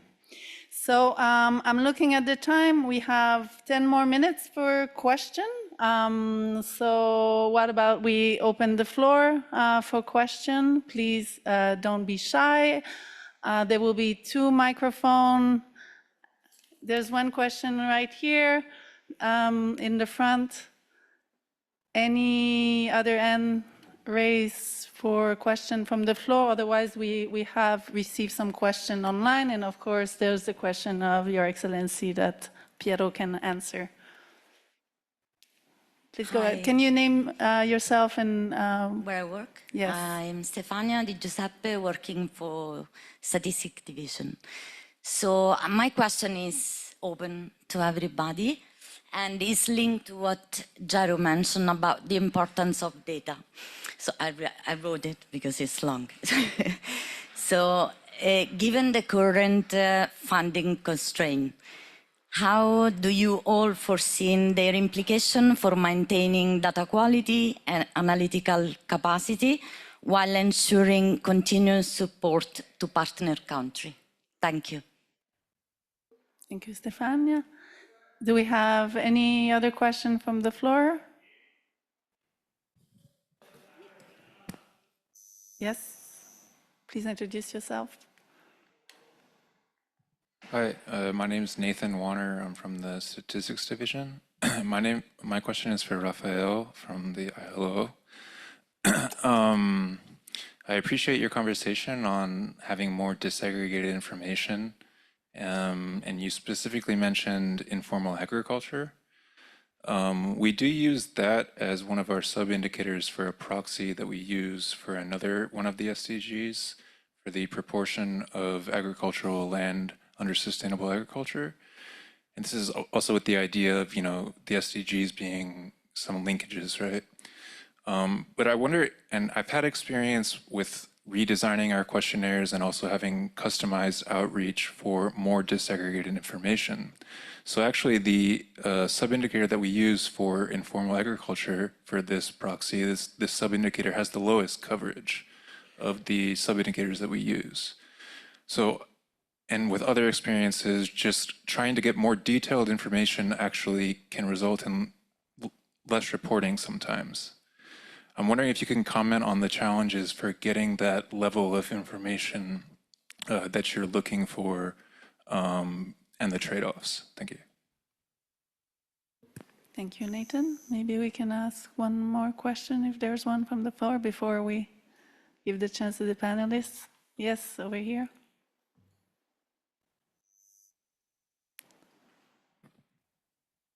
Okay, thank you very much. This is Jacob Said from Statistics Division again. I mean, my question is open for everybody, in particular for Samuel from Center of Statistics in Africa. So what should we do better in terms of, the challenges that we have in three of the components? Data production, the availability of the data, accessibility of the data, and use of the data. Because all these things are interlinked and we have a problem in each of these three issues. As FAO, we rely on the countries to get data, but if the data is not going to be produced at the country level, we don't get adequate or timely data from the countries, therefore garbage in, garbage out. So the issue is how can we really improve the production of data at the country level? How do we do it better? The second thing is, even if there's some production, accessibility is an issue. In some of the countries, even if the data is available, having a good access to this data is becoming a great challenge. Even in some cases, in the countries we provide technical assistance, we as FAO are not able to have access to some of the data. So how do we really get out of this circle? The other thing is, okay, most of the time we say data is not available, sometimes inaccessible, then even the accessible data is not well used. Okay? How can we really improve the data, in particular at the national level? In my work experience, I had a chance to visit some countries. Certain institutes, government institutes, even they are not aware of the existence of the data. So when you have a meeting, they mention, we need that, we need this, we need that, while the data is still available. So the use is not there. How do we improve, the data use for those data sets which are available, which are accessible? So thank you very much. Thank you, Jakob. Maybe we'll go through a first round of answer. Should we go in a reversing order, starting from Samuel online? If you are available. Yes. Yes. Thank you very much. Two issues that I quickly want to touch on. One is how do we enhance the production, accessibility, and use, and the second has to do with the quality issues. So starting with the issue of enhancing the production, accessibility, and use, as I indicated, we've traditionally assumed that the challenge was either funding or capacity, which is fine. And all these years, that is what we've been doing. The proposal on the table now is, can we now begin to focus on the enablers of the production and the use of it? And what I mean by the enablers of it is that increasingly, I'm encouraging the starting point of policies. So let us not just go into countries and say that you've not done agricultural censuses in the last 10 years, so you have to do it. If you continue doing that, it becomes an international requirement. But if the starting point is the fact that every country has a national development plan, and you begin to introspect the national development plan from the perspective of the missed opportunities because you don't have an agricultural census, because you don't have an agricultural survey, because you've not linked food insecurity to overall poverty and so on, they will be teasing the policy, the ownership implications that should first resident in policies, and then subsequently we try and address the data production side of things. The other thing is to look at the entire global movement when it comes to data. And this is why I like the conversation on the integration of data and sort of integrated statistical outcomes for policy directions. The siloed approach where we've dealt with issues should be a thing of the past. And that is one of the things that, in my view, the expert group on food security and nutrition is trying to do. Harmonization is at the core of things so that policymakers begin to appreciate the interlinkages of the issues rather than saying that one macro intervention could help address X number of micro interventions. On the quality side, I still underscore the fact that the conversation, the narrative is moving away from governments quality assuring the products. The work of the statistical community now is more on how is the general public, how is the ordinary person being the trust conveyor of the work that the National Statistical Office is doing. So if we rechannel our efforts to sort of empower persons, the media, the CSOs on the relevance of data. Then gradually they're going to hold the National Statistical Offices to whether this statistic that they are putting forward really would stand the test of time or is relatable when it comes to what we are doing in the country. So these are my short responses to these two questions. Thank you. Thank you, Samuel. Rafael, do you want to come in next? Yes, thank you. Interesting questions. I will focus, yes, on the informality. I would say that the first reflection is, of course, I agree with you that there are huge, I would say, gaps in terms of accessibility and availability of this data. Of course, the new standard was approved in 2023, and many countries are starting to implement, so I forecast that we are going to have better information in the near future. I know that the more important thing I would say also is the interoperability, the mention, what Jero was mentioning. In the case of agriculture and informality in the rural areas, it's something that is relatively new in terms of capturing information. It was very much advanced at the urban areas and on cities, and the concept of informality itself has evolved, and now it used to be something only connected with urban issues and only connected with developing and poor countries. Now the new concept is completely different. Informality is for every country. Even the most advanced society in the world has informality, and particularly with this new concept of dependent contractors and the platform work and the rural and the nomads, etc. There are a lot of informality that is present in the developing world, and particularly also in rural areas. So what I would say is that we have advanced in many labor force surveys are being included as we speak, these new concepts. But there is also a need to use other sources that are available that we can take, like labor inspections. Many labor inspections, for instance, in rural areas, it's a joint work that we are doing with FAO at the policy level, not at statistical level, but we have identified this as a source of information that we could act on and modernize in order to have better information. Of course, afterwards, modules in different agriculture surveys, even agriculture censuses would be possible. But I agree there is a scarcity of data, but this means that doesn't prevent us to be a bit optimistic. Secondly, I would like to focus on the funding area. I think you touch on our core issue because it's a very topical issue for us.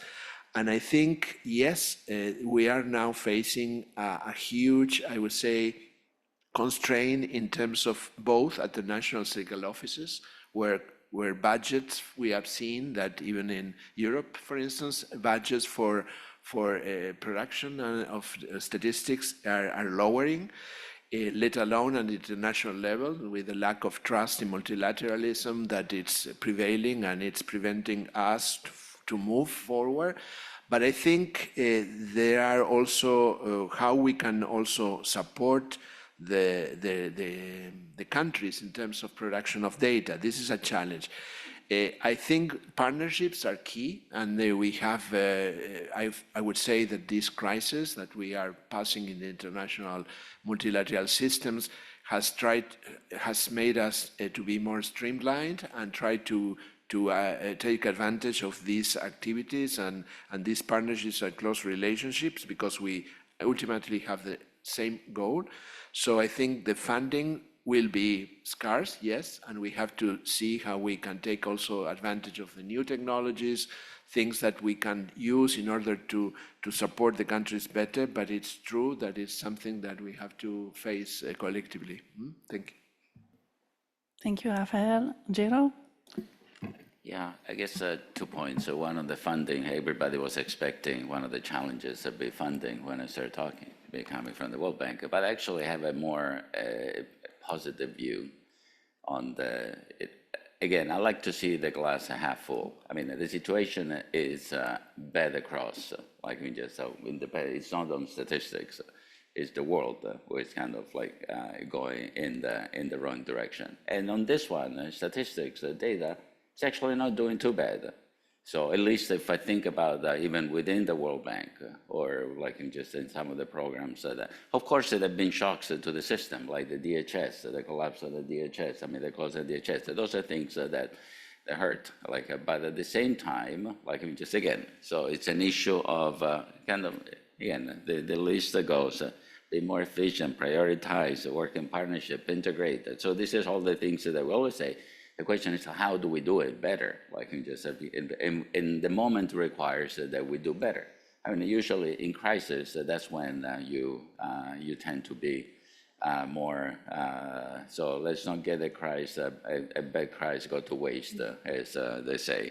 And the other point, Jakob, we have been having this conversation for like 20 plus years, actually, since when you were in Ethiopia. But I just want to give you an example. I mean, where you need to put the money. I'll put the money in accessibility, in data use. Maybe because, well, I did say a little bit why. But I just want to give an example. I'm here next to Elsa, Albania. I'm facing you, Ethiopia. Do we remember Albania in 2000? I mean, just in terms of accessibility of data, use of data. Do we remember Ethiopia 20 years ago? I think things are getting better. So there is a lot, but it takes time, it takes investment, it takes a building trust, which is not something that you. So there is an issue of objective issues, difficulties, in guaranteeing privacy to the data that we use. But we also have technology, we have methods, we have better ways to handle it. So again, I just want to put a positive side, a positive spin. So we are getting better, but we're definitely not getting better fast enough. And accessibility, going back to the point I was making, if you have no access, you cannot use it, you cannot have impact. So I think that's something that probably we should invest more collectively. Thank you, Gero. Elsa? Yeah, I'm answering to the question related to the qualitative, how we should ensure the quality. In fact, we are talking for the inclusive data ecosystem and without having a harmonized standard metadata to know from every sources that we'll use, how they are constructed, what are the variables that should be used for producing official statistics. It will be really too difficult to provide a good and qualitative official statistics. On the other side, we should educate the communities. We should make a huge campaign about the statistical literacy to educate the communities how to understand agriculture statistics and how to use them in the effective way. Without those three key elements, we cannot ensure the sustainability in the using the official statistics and ensuring the quality of official statistics. And we cannot think about the increase in trust on official statistics. Yeah, Gero mentioned Albania before on 2000, really, we weren't in the level that we are today. But today, we are discussing to be as much as we can compliant with the European regulation. And in fact, looking on the history of development of official statistics in Albania, we have done a lot. And now today is discussing about the agriculture statistics. I can mention here the close collaboration with FAO that we have provided a good strategy objectives for organizing the agriculture census, which is it's not less, it's too much for us. That in this regard, we are providing the agriculture census comparable to all the other developed countries, and with harmonized metadata, with harmonized planning recommendations. And at the end, we expect to have the good qualitative results. But what I wanted to raise as an issue here, it's to think how the mega trends, the demographic shifts, the demographic sectors, agriculture, the climate change, how they will shift the governments in having the good planning for the future. We passed COVID, we passed the crisis. We weren't prepared, but let's say we prepared really in a short time with experimental statistics, but without losing the quality of statistics and with keeping the value of statistics.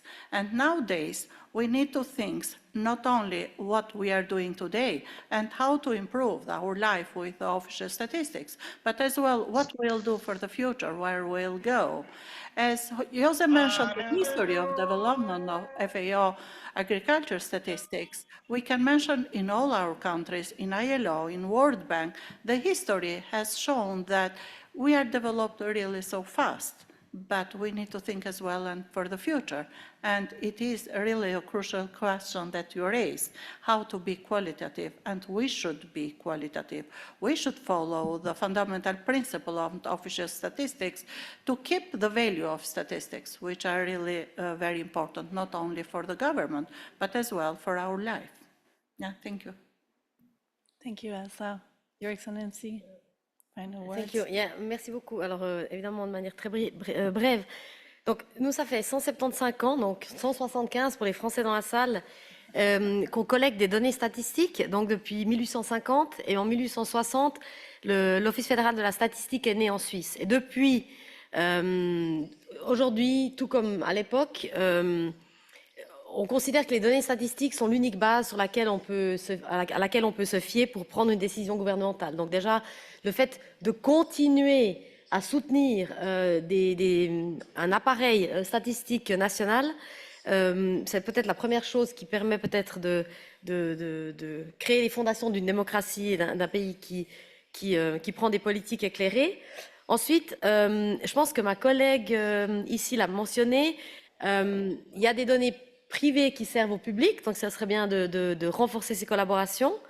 Et puis, au niveau de la qualité, donc qui a été mentionné aussi par vous-même, je pense qu'au niveau de cette organisation ici, si au niveau des bureaux pays, on savait qu'il y avait une personne dédiée ou un pourcentage dédié pour aider des pays, ces 10 pays d'Afrique qui ont été mentionnés, mais aussi d'autres, à renforcer leur capacité statistique, puisqu'ici, tous les instruments existent, on aurait déjà fait un grand pas en avant. Et je termine en disant qu'on a la chance, la semaine prochaine, de décider du budget du prochain biennium. Et je pense qu'il ne faut pas rater l'opportunité de renforcer ce genre de travail par la FAO, parce que la FAO est la meilleure organisation pour faire ça au niveau de ce qui est les zones rurales, l'agriculture et l'alimentation. Voilà, merci. Merci, Votre Excellence. Je ne vous ai pas oublié. Peut-être que je vais à Piero pour répondre à votre question. Piero, if you can answer the ambassador's question. Yes, merci beaucoup. Et je vais parler l'anglais parce que le français, ce n'est pas bon pour moi.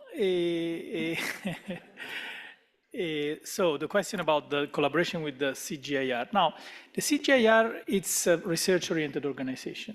So what I can say is that domain by domain, we make an effort to use the products of CGIAR, but we see less frequent cases in which the CGIAR produces systematic data collections and data sets, as we do, as FAO Statistics. Rather, we see many cases in which the CGIAR is actually a user of our statistics. There is one exception, very important exception, which is a project on which we are collaborating with one institute of the CGIAR, which is the IFPRI. And this is the project on agricultural science and technology indicators, the ASTI. This is a very important project. It has data on expenditure, country by country, on agricultural research, qualified by type of research, including the number of people involved, etc. This is a case in which we have a direct collaboration. And in a way, the model is always the same. So the IFPRI collected this data set for a long time, basically for a research purpose and with a research-oriented approach. So collecting data where it was needed in the way it was required. And is now, this data set has been transitioning to FAO, and we are treating it in a more systematic way. So trying to establish, as we do for our other domains in FAOStat, establish a regular and systematic data collection every year. So I would say this is a typical example of the way we collaborate with research institutions, including those of the CGIAR. Of course, everything can be improved. I don't rule out that outside of our more direct domains of interest, there might be scope to have other collaborations such as this one that we experienced with ASTI. It's been quite a successful project supported by the Gates Foundation in this transition toward a more systematic approach. Thank you. Thank you, Vero. Unfortunately, this is more than the time we had for the discussion and questions. So before I pass the floor back to Jose for the opening remarks, can you join me in a warm round of applause for our panelists? Thank you.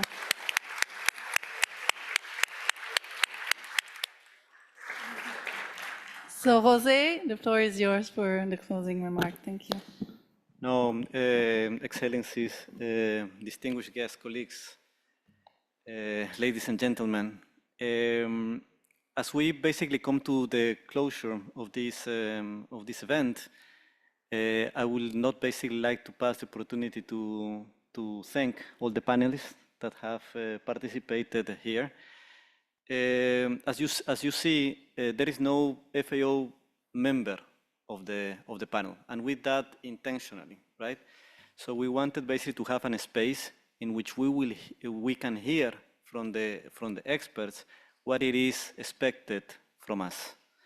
In that sense, we have received valuable takeaways, valuable notes, and we have as well here very reassurance messages in terms of the value added that FAO gives to the international community, to the statistical international community. We have heard about the importance of data as a public good, the importance of the normative function of FAO, in particular the one of producing data and statistics. We have heard about the importance of independence of the statistical work, either at national level, but also at the international level. We have heard about the challenges that we face. We can name some of the few that were referred here. For example, the one of integration of interoperability that can actually be seen connected with the demand as well of better coordination, again, either nationally or internationally. We have to be better, okay? We have to do more in order to be able to interoperate our different type of databases and take advantage of what we can basically do together. We have as well heard about the challenge of data access and data use. I do believe personally there is not necessarily a dichotomy between food production and data production and data access and use. They are two sides of the coin. All these different type of sides are important in the world that we are living. We have specific cases in which there is a lot of information, a lot of data, but little of that is accessible. Therefore, it doesn't have a use, and there is basically no impact of that data that is being produced.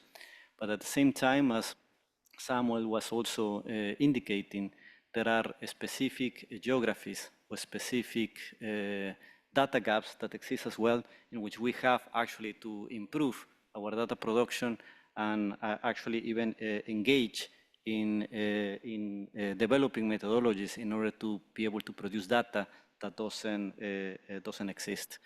But for sure, we have to do much more on data access. We have to do much more on data use. We have as well discussed about the challenge of the moment. Okay, a challenge of our century, that is basically the challenge of having more and more demands on data in a daily basis. At the same time, when everybody is speaking about the importance and strategic importance of data, but having less and less resources to do it. that happens at the national level, that also happens as well in the international community. So there is an imbalance between the demand that we have and the supply of resources, or the resources that we have at our disposal in order to be able to do our work. And here I'm talking about as a member of the international community. So everything that we can do in order to solve this imbalance is basically a way forward. Partnerships are important. We have, but at the same time, we have to reinvent. I mean, we have to be in constant basis of trying to reinvent ourselves, re-engineering processes, and actually be learning to be resilient, okay, on how we do our work as well. For that, the challenge of how to use the available technologies and the alternative data sources is also one of the big challenges of our time. On that, we also have to do strategic investments, and we also have to strengthen our partnerships again in order to be able to use these technologies and these alternative data sources in a more strategic way to serve better our stakeholders, and in particular our member countries. I basically want as well, and now I'm going to the closure. I want basically to express my appreciation for everybody that participated to be able to put together this event. Also to thank the interpreters and the supporting staff that dedicated time on the organization of the event. I would like as well to express once more my deepest gratitude to every single member of the FAO Statistics family, to all those around 300 dedicated professionals, statisticians, data analysts, and support staff that in the day-to-day basis are working on the production and dissemination of this important asset of the organization, which is our data and our statistics. Let us renew our commitment with Article 1 of our FAO Constitution, and let us keep working to make FAO the most comprehensive and authoritative source of food and agriculture data in the world. To each one of you, thank you very much. But now, before closing, let's take a moment in order to watch a short video, okay, with a glimpse into the spirit of what we call the FAO Statistics family. Everybody, the entire world consider us, the statisticians, very boring people, but I will try with this video to actually show that the case is different.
And thank you, Jose, for those inspirational closing remarks. So apologies to everyone. We ran a little bit over time, but I think you'll agree with me that the rich discussions that we've had today really have deserved these additional few minutes.